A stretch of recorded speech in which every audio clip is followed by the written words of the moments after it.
सबसे पहले तो मैं डॉक्टर बाबा साहेब अम्बेडकर के महापरिनिर्वाण दिवस पर उनको अपनी श्रद्धा सुमन अर्पित करता हूँ, पुष्पांजलि अर्पित करता हूँ और समस्त देशवासियों से एक निवेदन करता हूँ कि अब आप लोग ये कहना बंद कीजिए मैं डॉक्टर बाबा साहेब अम्बेडकर को मानता हूँ, बल्कि उनकी आरती उतारने की बजाय, पूजा करने की बजाय जो डॉक्टर बाबा साहेब अम्बेडकर चाहते थे कि हमें क्या करना चाहिए, यानी बाबा साहेब को मानने की बजाय बाबा साहेब की बात को मान लो, बाबा साहेब की विचारधारा को अपने आचरण में ले आओ। निश्चित तौर पे इससे सबका कल्याण होगा और पूरा समाज आगे बढ़ेगा, क्योंकि अदरवाइज़ हम लोग जिस तरह हमारे लोग नशे के आदी हो रहे हैं या अपना समय इधर उधर गलत चीज़ों में लगा रहे हैं, वो किताबों को अपनी ताकत बना लें। पढ़ाई के माध्यम से ही हम लोग आगे बढ़ सकते हैं। और ये जो देश में जो माहौल है, जो लड़ाई का सा माहौल है, नफरत का माहौल है, उसमें कुछ लोग लाठी गोली की बात करते हैं। तो मैं कहता हूँ कि डॉक्टर बाबा साहेब अम्बेडकर जी ने कभी लाठी गोली की बात नहीं की।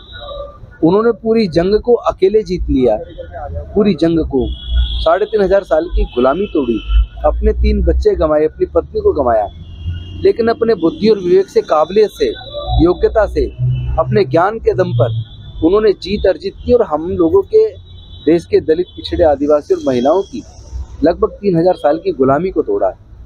तो उससे एक क्लियर संदेश जाता है, वो भारत को बौद्धमय बनाना चाहते थे, यानी कि लोग अंधविश्वास, पाखंडवाद से दूर हों और अपने जीवन के फैसले बुद्धि और विवेक से लें।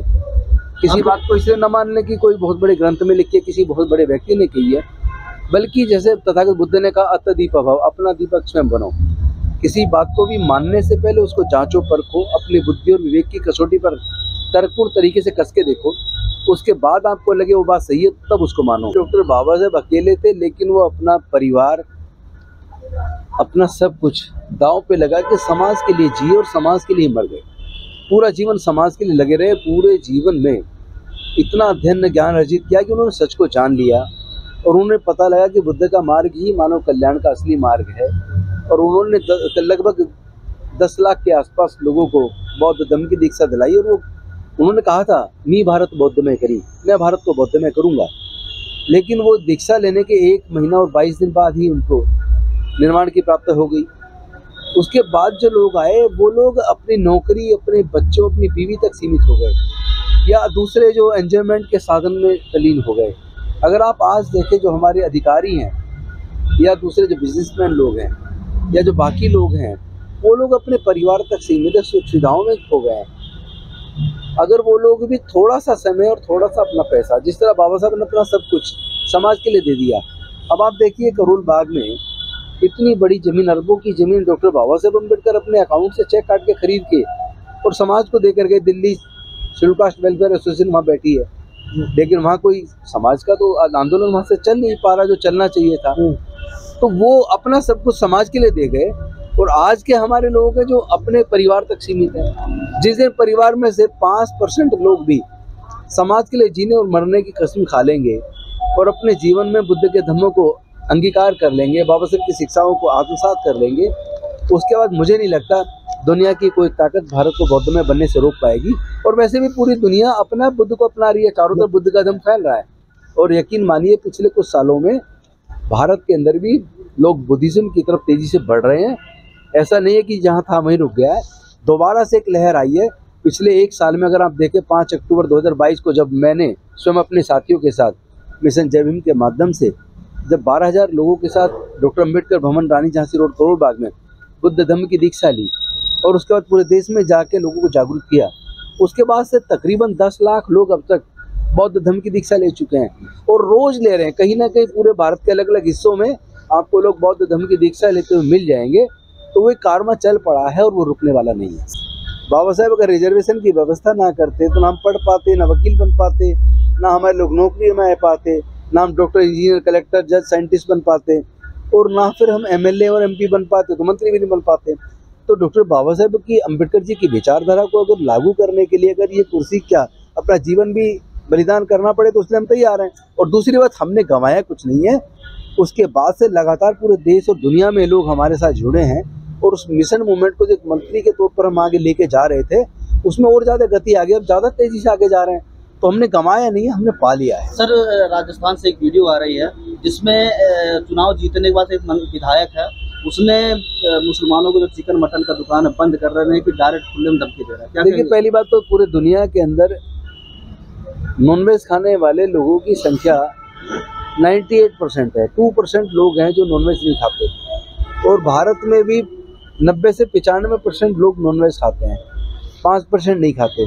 तो ये सब जो लोग कर रहे हैं जी, जो अभी विधायक जीते उन्होंने जो किया वो अच्छा आचरण नहीं है। वो एक लोगों को डराने वाली एक बात है, और उससे कुछ होने वाला नहीं है। सर, पांचों राज्यों अगर उन्हें ज़्यादा ही इतनी तकलीफ हो रही है तो यहाँ से जो मीट का व्यापार विदेश में होता है उसको बैन कर दें, यहाँ पे कटाई पूरी तरह बंद कर दें, यहाँ पर स्लोटर हाउस को बंद कर दें, बड़े बड़े 5 स्टार होटल्स में वहाँ परोसा जाता है मीट उसको बंद कर दें।